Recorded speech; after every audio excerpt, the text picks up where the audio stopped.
And welcome back to Kashish classes. आज हम शुरू करने जा रहे हैं क्लास 10 के English chapter Nelson Mandela long walk to freedom. बच्चों, इस चैप्टर को हम दो पार्ट्स में डिस्कस करेंगे। ये चैप्टर का पार्ट 1 वीडियो है, पार्ट 2 का लिंक आपको इसी डिस्क्रिप्शन में मिल जाएगा। और अगर आप इस चैनल पे नए हैं, अभी तक आपने सब्सक्राइब नहीं किया है तो चैनल को सब्सक्राइब ज़रूर करें, नोटिफिकेशन बेल आइकन को दबाएं ताकि हम जैसे ही कोई नया वीडियो आपकी क्लास के लिए अपलोड करें तुरंत ही उसकी नोटिफिकेशन आपके डिवाइस तक पहुँच जाए। तो चलिए शुरू करते हैं। सबसे पहले मैं बताती हूँ नेल्सन मंडेला के बारे में। देखिए, जिस तरीके से इंडिया में आज़ादी की लड़ाई के लिए हम महात्मा गांधी को एक बहुत बड़ा कंट्रीब्यूटर मानते हैं, उसी तरीके से साउथ अफ्रीका में नेल्सन मंडेला को माना जाता है। अफ्रीकन गांधी के नाम से भी हम इन्हें इंडिया में जानते हैं। नेल्सन मंडेला बहुत बड़ा रोल प्ले किया था साउथ अफ्रीका को वाइट डोमिनेशन से बचाने के लिए, आज़ादी दिलाने के लिए, एक तरीके से हम ऐसा कह सकते हैं। ओके, तो जो ये चैप्टर है हमारा Nelson Mandela long walk to freedom, ये उनकी ऑटोबायोग्राफी है। ऑटोबायोग्राफी का मतलब होता है जब कोई खुद अपनी कहानी लिखता है तो उसे ऑटोबायोग्राफी कहा जाता है। तो नेल्सन मंडेला ने जो ऑटोबायोग्राफी लिखी है उसी का एक हिस्सा है ये, उसी का एक एक्सट्रैक्ट है ये चैप्टर हमारा। तो इसके राइटर भी नेल्सन रोहिल्ला मंडेला ही है। तो चलिए देखते हैं। सबसे पहले हमें इसमें अपार्थाइड के बारे में बताया गया है। अपार्थाइड किसे कहा जाता है? अपार्थाइड एक रंग भेद की नीति है। जब हम स्किन कलर के हिसाब से किसी को सुपीरियर और किसी को इन्फीरियर मानने लगते हैं, इसी पॉलिसी को, इसी रेशियल डिस्क्रिमिनेशन को, इसी रंग भेद की नीति को कहा जाता है apartheid.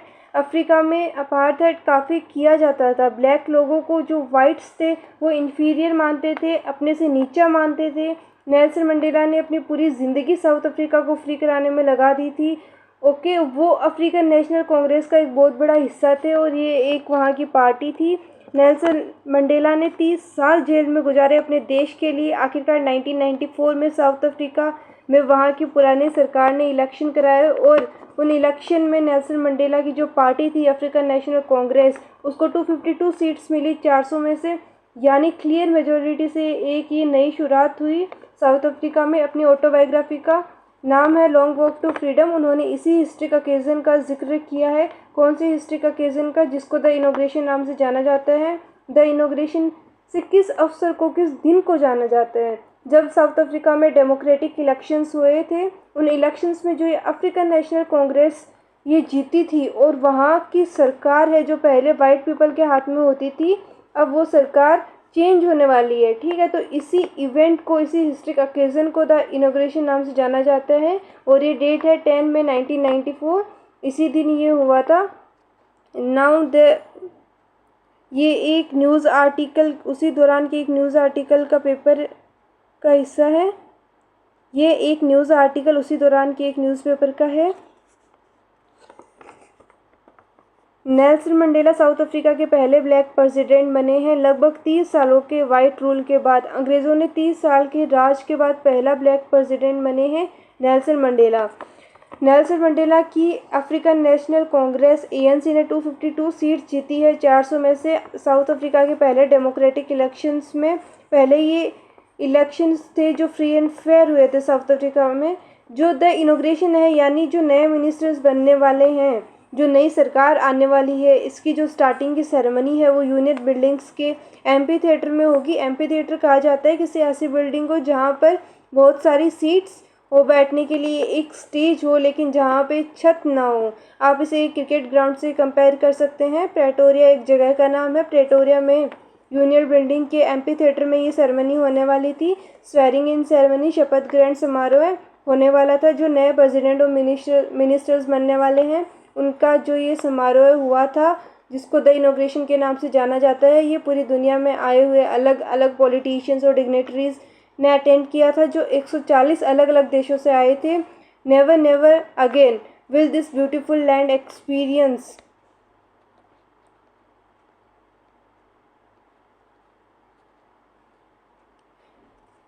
Never, never again will this beautiful land experience the oppression of one by another, said Nelson Mandela in his address. Nelson Mandela ने द इनॉग्रेशन वाले दिन यानी 10 मई 1994 को जो भाषण दिया, उस भाषण में उन्होंने ये कहा कि आज के बाद कभी भी इस नए साउथ अफ्रीका में एक समाज दूसरे को प्रेस नहीं करेगा, दूसरे का फ़ायदा नहीं उठाएगा, दूसरे को इन्फीरियर नहीं समझेगा जब आपस में सब बराबर होंगे। Jubilant scenes on the streets of Pretoria followed the ceremony with blacks whites and coloureds celebrating together. ये जो प्रेटोरिया की गलियों में जो माहौल था बड़ा ही ज़बरदस्त अच्छा माहौल था। ब्लैक पीपल, वाइट पीपल और अदर कलर्ड पीपल जो दूसरे देश के लोग थे वो सब मिलके आज़ादी का जश्न मना रहे थे। More than 1 lakh South African man, women and children of all races sang and dance with joy. South Africa में रहने वाले 1 लाख से ज़्यादा मैन, वुमेन और बच्चे जो हैं वो खुशी के मारे गाने गा रहे थे और नाच रहे थे। ये एक न्यूज़ आर्टिकल था। तो चलो शुरू करते हैं हमारा चैप्टर। अब यहाँ से हमारा चैप्टर शुरू करने वाले हैं। Okay. 10th May dawn bright and clear. 10 मई की सुबह बड़ी साफ़ सुथरी सुबह थी। काफ़ी ब्राइट सनलाइट उस दिन आई हुई थी साउथ अफ्रीका में उसी दिन। For the past few days I had been pleasantly beside by the dignitaries and world leaders who were coming to pay their respects before the inauguration. यहाँ पे नेल्सन मंडेला बता रहे हैं कि पिछले कुछ दिनों से दुनिया के आने जाने माने वर्ल्ड लीडर्स और डिग्नेटरीज का मतलब होता है रेस्पेक्टेड लोग जो है वो मेरे पास आसपास हैं। बिसाइड का मतलब होता है सराउंडेड बाई। मेरे आसपास जो दुनिया के जाने माने वर्ल्ड लीडर्स और रेस्पेक्टेड लोग जो हैं मेरे पास आ रहे हैं, मुझे फ़ोन कर रहे हैं, मेरे पास आके मुझे बधाइयाँ दे रहे हैं इनॉग्रेशन से पहले। इनॉग्रेशन उसी से स्वेरिंग सेरेमनी को कहा जा रहा है। The inauguration would be the largest gathering ever of the international leaders on the south African soil. ये जो इनॉग्रेशन होने वाली है ये साउथ अफ्रीका की मिट्टी पे सबसे बड़ी इंटरनेशनल अंतर्राष्ट्रीय मीट होने वाली है। यहाँ पे 140 अलग अलग देशों के वर्ल्ड लीडर्स जमा होने लगे इसी हिस्ट्रिक ओकेज़न को और भी ज़्यादा इम्पोर्टेंट बनाने के लिए। The ceremonies took place in the lovely sandstone amphitheater formed by the Union Building in Pretoria। जो ये इनॉग्रेशन की सेरेमनी है ये सैंडस्टोन से बने हुए एम्फीथिएटर में होगी जो कि यूनियन बिल्डिंग प्रेटोरिया में आता है। For the decades this had been the seat of white supremacy and now it was the seat of rainbow gathering of different colors and nations for the installation of South Africa's first democratic non-racial government। पिछले कई दशकों से ये जो amphi theatre है ये white लोगों के सुप्रीमेसी का प्रतीक रहा है। यानी वाइट लोगों ने यहाँ पे ब्लैक लोगों के ऊपर राज किया है और आज यहाँ पे रेनबो गैदरिंग हुई है। बड़ा ही इम्पोर्टेंट है स्टूडेंट्स। रेनबो गैदरिंग क्यों कहा गया है क्योंकि वहाँ पे लोग इकट्ठा हुए हैं वो अलग अलग स्किन कलर, अलग अलग रिलीजन, अलग अलग रेसिस के हैं और सब आज मिलके खुशियाँ बना रहे हैं, इसीलिए उसको रेनबो गैदरिंग कहा गया है। जिस तरीके से रेनबो में अलग अलग कलर्स होते हैं ठीक उसी तरीके से वहाँ पर भी अलग अलग स्किन कलर वाले लोग आपस में इकट्ठा हुए हैं तो इसीलिए उसके रेनबो गैदरिंग कहा गया है। आज रेनबो गैदरिंग हुई है और ये गैदरिंग आज विटनेस करने वाली है, हिस्सा बनने वाली है साउथ अफ्रीका के पहले डेमोक्रेटिक नॉन रेशियल गवर्नमेंट का। डेमोक्रेटिक का मतलब जिसको वोट डाल के चुना गया है। नॉन रेशियल का मतलब जो किसी भी रंग में भेदभाव ना करें। On that lovely autumn day I was accompanied by my daughter जनानी। उस लवली ऑटम डे पे, ऑटम यानी पतझड़ का मौसम, उन दिनों साउथ अफ्रीका में तो पतझड़ के मौसम बड़े ही शानदार थे। मेरे साथ मेरी बेटी जिनानी है। On the podium, Mr. De Klerk was the first sworn in as second deputy president। Stage पे मिनिस्टर डी क्लर्क को सबसे पहले शपथ दिलाई गई। वो साउथ अफ्रीका की नई सरकार के सेकंड डेप्यूटी प्रेसिडेंट के तौर पे चुने गए। Then Thabo Mbeki was sworn as first deputy president. उसके बाद Thabo Mbeki first deputy president की शपथ लेते हैं। When it was my turn I pledged to obey and uphold the constitution and to devote myself to the well being of the republic and its people. जब मेरी बारी आई शपथ ग्रहण की, इस स्वेरिंग की, तो मैंने शपथ ली, मैंने कसम खाई कि मैं साउथ अफ्रीका के नए संविधान का आदर करूँगा, उसको मानूंगा और मेरी पूरी ज़िंदगी इस देश के और इस देश के मैं रहने वालों की भलाई के लिए खर्च करूंगा। मेरी पूरी ज़िंदगी देश के लिए और देश के लोगों की भलाई के लिए रहेगी।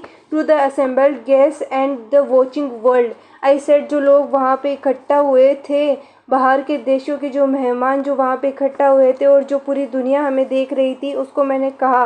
अब आगे यहाँ पर साउथ अफ्रीका में नए प्रेसिडेंट, पहले ब्लैक प्रेसिडेंट नेल्सन मंडेला का भाषण अब यहाँ पे हम देखेंगे आगे। Today all of us do by our presence here confer glory and hope to newborn liberty।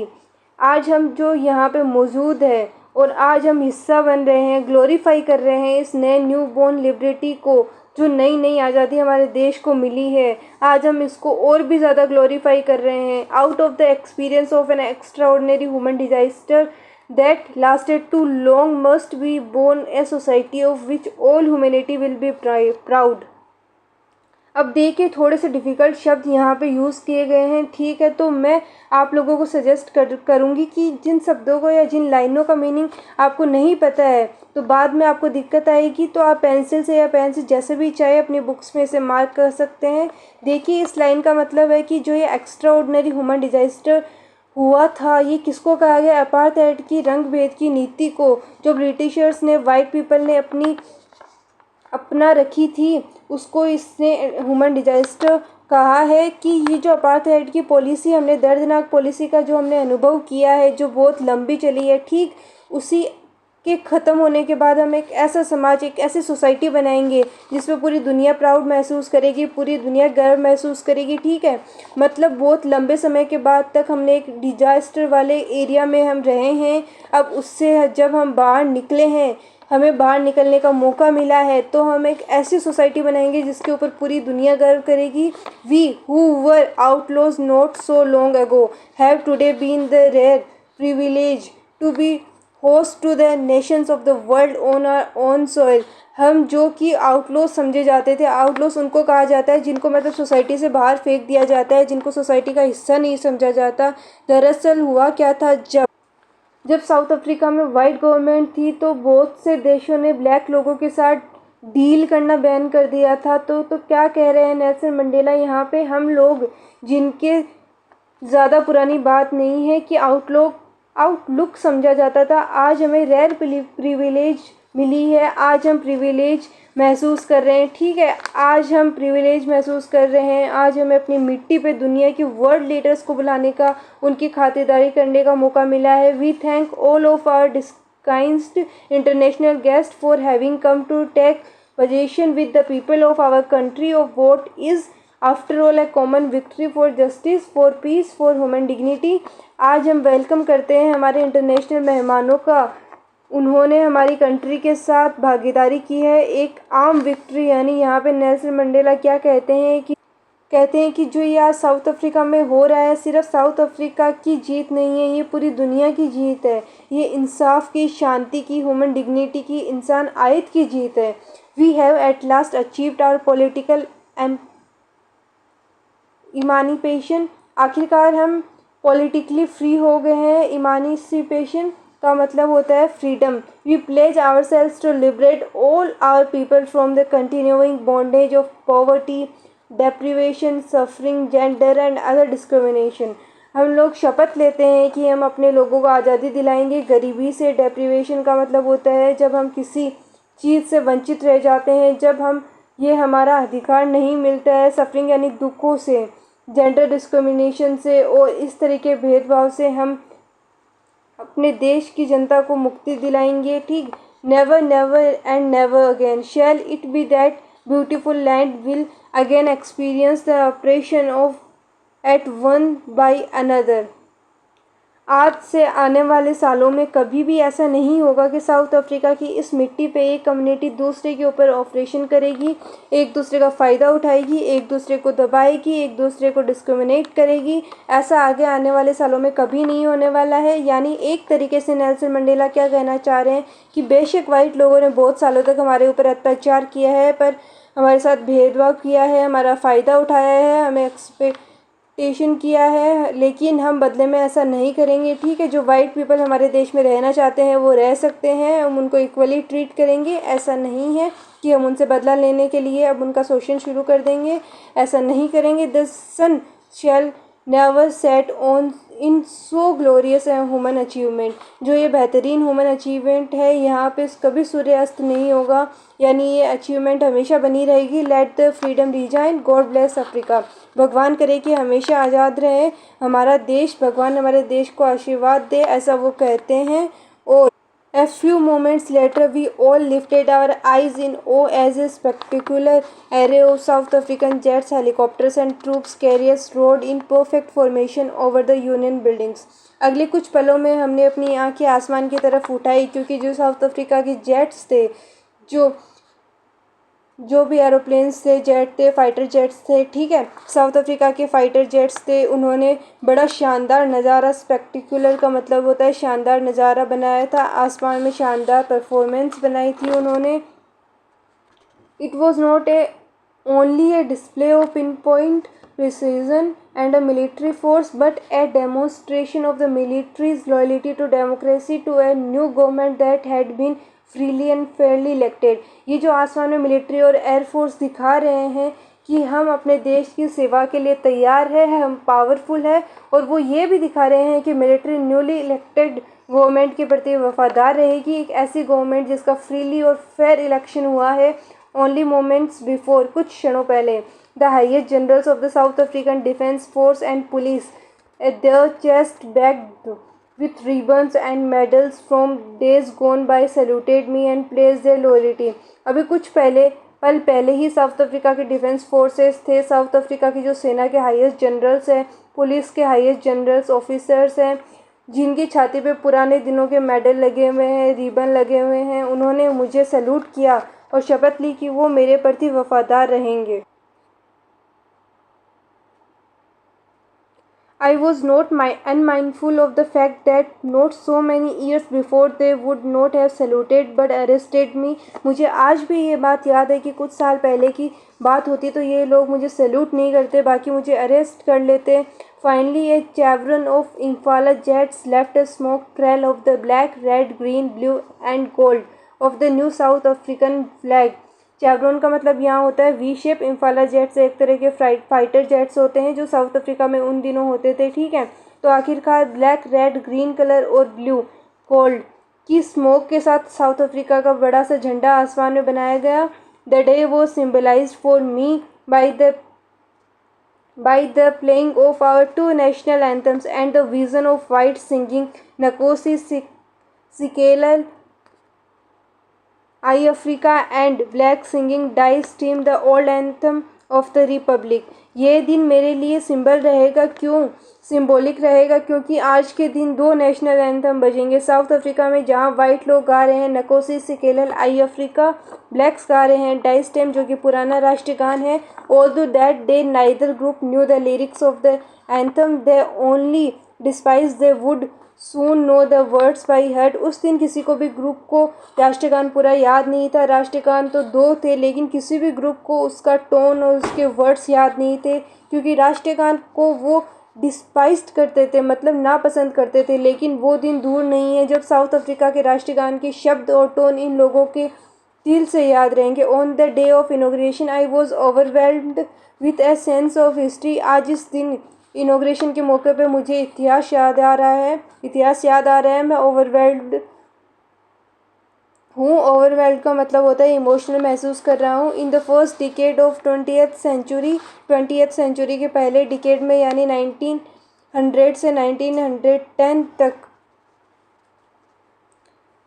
20th century के पहले डिकेड में यानी 1900 से 1910 तक, a few years after the Anglo-Boer War and before my own birth, और Anglo war के कुछ सालों बाद और मेरे जन्म से कुछ साल पहले, तो the white skinned people of south Africa patched up with the differences and erected a system of racial domination against the dark skinned peoples of their own land. White skin जो लोग थे साउथ अफ्रीका में रहते थे, अलग अलग देश से आए हुए थे, उन्होंने एक दूसरे के साथ जिनको बुलाया था, और सब ने एक ऐसा सिस्टम क्रिएट किया, एक ऐसा रेशियल डिस्क्रिमिनेशन का सिस्टम क्रिएट किया जहां वाइट लोग अपने आप को सुपीरियर समझने लगे ब्लैक पीपल से, और ब्लैक लोगों के ऊपर अत्याचार करने लगे। The structure they created formed on the basis of one of the harshest most inhuman societies the world has ever known. इन वाइट लोगों ने एक ऐसी सरकार बनाई जो सबसे हार्श और सबसे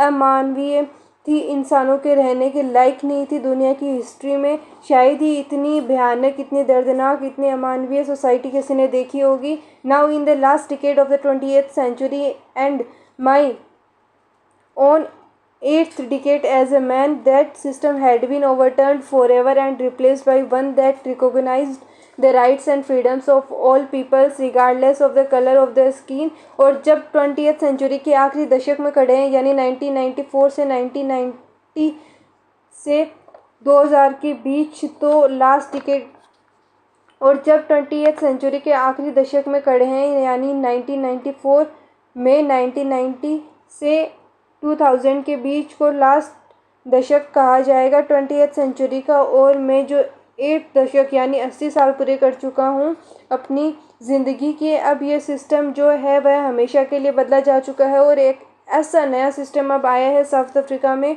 जो अपने लोगों को, अपने हकों को, अपने राइट्स को, अपनी आज़ादी की रेस्पेक्ट करेगा, चाहे उनका रंग कोई भी हो। यानी अब साउथ अफ्रीका की सॉइल पे ब्लैक एंड वाइट पीपल एक दूसरे के बराबर रहेंगे, उनके राइट्स, उनके फ्रीडम सब बराबर एंजॉय करेंगे। सो स्टूडेंट्स, पार्ट 1 में बस इतना ही, आगे हम कंटिन्यू करेंगे पार्ट 2 में। अगर आपको ये वीडियो पसंद आए तो प्लीज़ इसे लाइक ज़रूर कीजिएगा। ये आपके लिए तो फ्री है, लेकिन हमारी इससे बहुत ज़्यादा हेल्प होती है, बहुत ज़्यादा इंकरेजमेंट हमें मिलता है। और अगर आप इस चैनल पे नए हैं और अभी तक आपने सब्सक्राइब नहीं किया है तो जाने से पहले चैनल को सब्सक्राइब ज़रूर करें, नोटिफिकेशन बेल आइकन को दबाएं ताकि हम कोई भी नया वीडियो आपकी क्लास के लिए अपलोड करें तो तुरंत ही आपके डिवाइस तक नोटिफिकेशन पहुंच जाए। Thank you for being with us, keep living, keep supporting.